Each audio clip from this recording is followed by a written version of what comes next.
Hi, welcome again to another episode, Mark's Moment, presented by This is CTB. Like, share, subscribe, tell a friend to tell a friend, because everybody loves good food. Today we got a special guest, goes by Haf N Haf. What's going on? He's a fellow artist in Toronto. Which part in Toronto are you located, like? West End, West End. Born and raised, deep West End, like almost borderline Saga. Like I'm at the end of the line, Kipling and Board. Okay. So let's talk about your new album. I would say I've coined it a mixtape LP. Mixtape LP. I think that LP would be a full length album, and mixtape is mixtape. But the reason I do so is one, because you got that half and half, that duality. Yeah. But two, it's because I really feel I don't want to drop anything that I would call an actual LP or an album until I feel like I'm at a point in my career where I'm comfortable doing so. Whether it's catching a deal, or just being at a point where I'm like, okay, I have the resources to do a full album. You know what I mean? And go up against to Pimp a Butterflies and you know what I mean, like the Cats, presenting their stuff like that. Yeah. So for now, mixtape LP. So because it's got the quality of that album. Right. It has the quality. Album quality. I'm never giving you anything less than. Some of those tracks are bangers. Some of them, are more conscious. Right. Some of them are more uplifting. So where did you get the idea to form all of those into this EP mixtape? The versatility sort of came totally by chance. Okay. When I linked up with the producer, it was actually the first time, I put out a project, the same producer on every single beat. Oh, so it's just one producer on this? Yeah, that's Emperor Bo. Okay. He is the GOAT, that's the dude. Shout him out. One of the biggest in Toronto, Emperor Bo. That's my guy. No, he broke me off 30 beats total, 30 beat tape, and there was enough versatility there. I'm like, okay, you know what I mean? Just sound-wise, the mood that's being set with each of the productions, the instrumentals. It's like, okay, this could be a whole project. But going in, I was like, because I've always been. It hasn't been too long ago where I was scouring YouTube, SoundCloud, just picking up beats where I can and piecing stuff together. That's partially soul translations. But with Jive Talk, man, I guess Bo is so good at what he does. It doesn't sound like the same beat every time. It felt right with Bo, and when it came to having the versatility on the tracks, that was just a process of how I write, which is usually I listen to the instrumental first, and I think, okay, what mood is this setting for me? Then there's the arranging. Everything with Jive Talk, everything's methodical. I'm an overthinker by nature, so everything you're hearing has been thought out 1,000 times over. I recorded all the vocals myself, mixed half of it myself. So can I start eating? Yeah, I'm about to say, bro, this food smells so good. It's so polite. The call on the field stands. Food time. Let's go. We got a nice, lovely BullyBeef. If you don't know what BullyBeef is, it's corned beef. Yes, right? With some red pepper, yellow pepper, onions. I even added some shallots just to bring out the white onion flavor. Yeah. Because, in the West Indies household, they don't really use shallots when they cook BullyBeef. They only use the regular, like the pepper, red, yellow, onion, and thyme. Scallion. There's scallion in this too. Right. Scallion is other than green onion. Yeah. Right? And with the twist though, I added some chili pepper. Chili pepper powder in this with some white pepper. Right on. Added some basil into half and half. Right. Added some basil, right? Yeah. And then for the base, we have some pasta, regular pasta, macaroni pasta. Yep. But the twist with that now, I added some thyme, parsley. I added some black pepper. Still added a little red chili peppers, just to bring it out. Yeah. And then I also added a little ranch dressing just so it could all coat together and stick together. All right.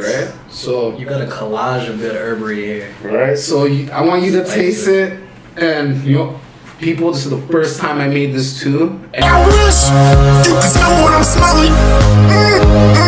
anything I cook on here is the first time I made. I'm gonna let the people know that. Yes, yes. Because you know, it's just a test drive. Because you know, I'm trying to craft my work and also take it to the next level. Challenge yourself when the world opens, right? So let's see. Right. Oh yeah.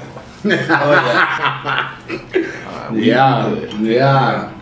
That's what I came for. That's what you came for. Okay. I learned the technique to cook the bully beef like this from my mom because like she does this on a regular, right? Yeah. And I don't even know how to, so I had to go to her, ask a few questions, and then from there I just tweaked it into my taste and my level of doing it. So yeah, and you can taste all the spices. Right? Shout out moms. Right, mom. You know I always gotta shout you out, mom, cause you know, mom, you did not raise no whatless boy. And for people that don't know that, she not raised no lazy man. Alright? So, yeah. Everything feels like it's exactly where it needs to be. Okay. Now, I've had some turned down bully beef. I'm not gonna lie. I've had some real, you know what I mean? Like, thank you. I wouldn't even term it as such if it's in the same, you know, if it's comparing to this, man. This is that gourmet essence on here. Thank you. It goes really well with the pasta. Yeah? I rock with it with the pasta. Yeah, you paired them really well. Thank you. And with the little ranch, right? Does it give it like a little zing to? You know what it is? It's subtle though. It's subtle. It's subtle. It's right. It's in there, but it's subtle, just nice where it needs to be. You know, like layered. Okay. How about heat wise? Heat wise, I like where it's sitting. Not this too might spicy. This might be like Caucasian person spicy. Yeah. But like this might be my white side spicy. But like for me, this is like. Because you know not everybody could deal with spice like that. You know what I mean? But this is this isn't this is balance. This got that half and half. Thank you. What would you give this dish? Man, I don't really see how this could be made better. I'm gonna give it a strong 9. Thank you. I'm gonna give it a strong 9, bro. Why is that? Honestly, this is exactly as presented. When I think bully beef, you know what I mean? It's got enough to wow me, but also it's exactly as presented. You know what I mean? It's not trying to be too much. It's not trying to be some next thing. This is bully beef. When I taste it, you know what I mean? If a man from the ends was blindfolded, I would know what's what, right? Okay, respect. Yeah. So I like to bring a lot of other artists into the track. Sure. That particular track is T-Bay. Shout out T-Bay. Shout out T-Bay. Chili chicken on rice. Yeah, that's the dude. When it came to him, I had him come through to the studio. I played him some beats. That was the one that stuck with him. Right. And I'm like, I'm telling you, that beat is fire. Man, if you're hopping on this, man, you gotta come with it. I need that heat, right? To compensate. Yeah. So I literally, when I emailed him off the beat, I go, grab the pen and leave no survivors. You know what I mean? And this guy took that, and that's his opening bar in the verse. And his, hashtag grab the pen, leave no survivors. Still spitting out rappers like I got a virus. Right? And as soon as I heard that, I was like, this is the track, And then when it came to the hook, it's the back and forth. I love back and forth. You can't go wrong. Like a Method Man, Red Man, Talib Kweli, and Mos Def type situation. Like if you have a good duo, that will always work because one won't let the other one fall. Yeah. He'll only bring the next person up, Trust me. So when it came to that, we recorded wrote it all in house together. We're just going back and forth, and bouncing ideas off each other's heads, and that's how we came up with the hook. This hat for no label, the rap for got soul from Major, the Astro. Cheers! Major, he lives on Major Street downtown. I live on Ashbourne. From Major to Ashbourne. See, so it all makes sense. Okay. It's all true to us, man. No, but I rate that, you know, I rate the message that you had in that track too, because I'm telling you, if I did not hear that track, I would not know you. We would not be having this discussion. We would not be having some good cooked food. So I'm grateful for putting out that track. Thank you. And, you know, for getting new members and new people into your music circle. I would like to say thank you for putting out some good music. I know, appreciate right? it, man. Because I'm glad I made it a single, shit. Right, because like nowadays in the music and the hip hop in Toronto, you don't really hear that much positivity in music. You hear more negativity with the violence, right? Violence, drugs, you know, working women, right. You know what I mean? Right. Just living that fast life. But you don't hear the real stories of people growing up in Toronto. I remember you were talking about any proceeds that goes to your project, it doesn't go towards you, but it goes towards your vision. Yeah. You want to just talk a little more about that? Yeah, I think that's really what it should be.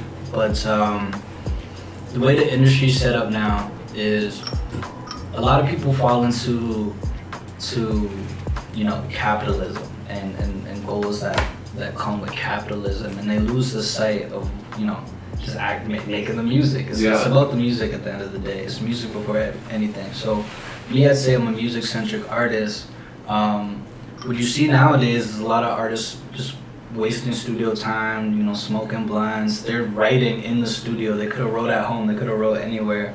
Go into the studio, they have their girls, they have their Henny, their Kavasi or whatever, you know, and it's not productive, ultimately. And usually, you know, if it's coming from label dollars, if you're getting in advance, you know, that means you're wasting the loop, you know? Whereas, and that's a mistake a lot of cats do in the game, unfortunately, is because, you know, the way these labels are set up and the way the game is set up, there's expectations that come with those capitalist goals. Oh, I gotta have that chain, I gotta have that whip, I gotta have the nicest strip. Yeah. So if these artists, you know, are talented and they're coming from, you know, backgrounds that, you know, they're not coming from, you know, upscale, you know, wealthy backgrounds, you know, they could be talented and get that music deal, but what's the $30,000 advance if, you know, if you're getting the little drip on, you know what I mean? You're getting your drip. Me, when I say, you know, the music is, you know, whether it's me selling you tracks off Bandcamp and you're buying the album or you're copping merch, which I'm gonna have down the line, whatever that is, know that that's always strictly going back into funding music video, funding promo, funding anything that falls in line with the music and enables me to empower myself as an artist and not, you know, flex or, you know, have it go towards, you know, I'm 27 now, 93 baby, I'm focused, you know what I mean? So you have like a message for these new, young, upcoming rappers that are trying to do it like you? No matter what, stay true to you. At the end of the day, people are smarter than you give them credit for. They feel if the art is genuine. They feel if the product you're putting out is genuine. Whether it's a painting, it's a couple bars you're getting off, whether it's photography, video, if it's your essence of you as a person that's coming from the soul, that it speaks for itself. Don't try to be, you know, have your idols, have your cats you follow, who you're inspired by, but tell your story. People want to hear your story. You might think it's not as interesting, you know, as others. You might think if I'm talking about violence or I'm talking about fucking this bitch doing that, you know, that might get a better response, but man, there's always more substance in being true to you. So stay true to you. Today for Mark's Moment, we're gonna talk about community.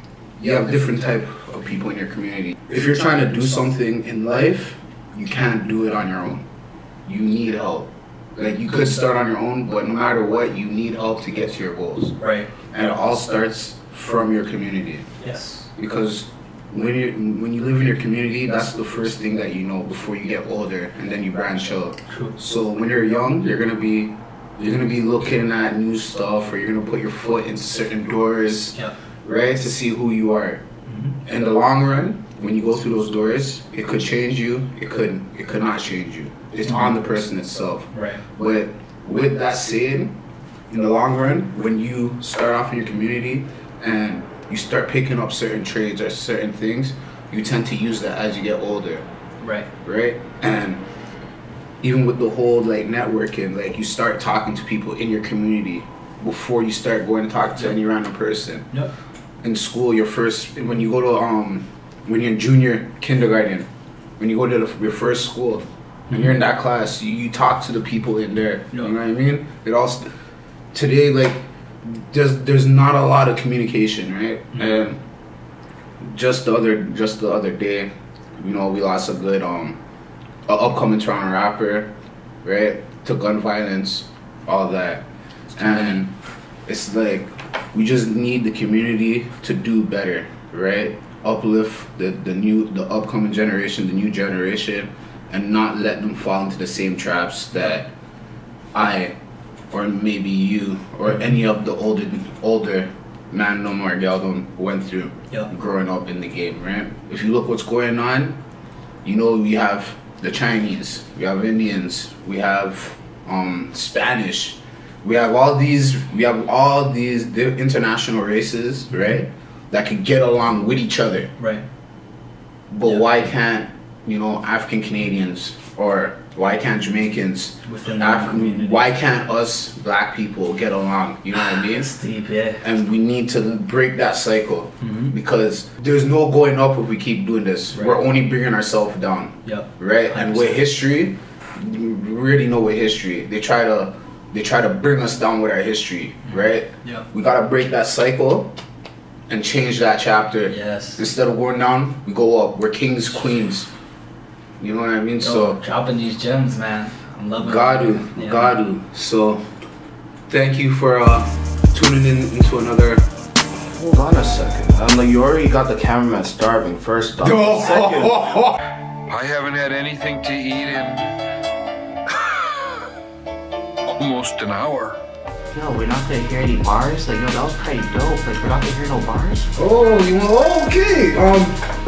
You wanna give the people? You wanna give a little people just so you know? Alright. Got a Bluetooth speaker over here. This is that BTV exclusive. With Haf N Haf. Check. I told Piffus you ain't going back to Tennessee until we get the millions, like we coming up from Tel Aviv. Round table, but I'm feeling like the centerpiece. I love a belly dancing, Nancy Arden, sweetie Lebanese. Told Illa we really too cold, nigga. When we step up in the game, leave the industry froze, nigga. Go figure, still sipping some old liquor. When I step up in the country club, picking up gold diggers. Told Link the arm that has no chinks. Got a cousin from the jeweler, including some gold links. That cold drip is filling up both sinks. Got some herb and some beats in my trunk, they both stink. Told Chili our wallets got no millies, but flopping ain't an option, let's pocket the whole city up. Dope Diddy, keep talking that folk gritty. If you walking like you Hoffa, you miss it with no pity. I'm an Irishman, half Guyanese, born Canadian, Egyptian Sudanese, half Arabian, she radiant. Wants me on one knee, and maybe if I had more than half of a dad, I'd bring a baby in. Besides, only you some son and all these whack rappers. I ain't a fan of these Zap Brannigan hack actors. Commercial rap turned backpackers to trash trappers. Certain tracks like I really did the math backwards. I step on stage, get the cash after. Yeah.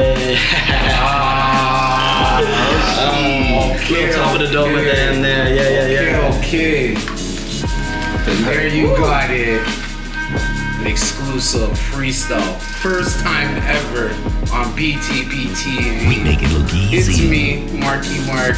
It's Haf N Haf. You already know. And tell a friend to tell a friend to tell a friend. Subscribe, like, share. You know the deal. Signing off.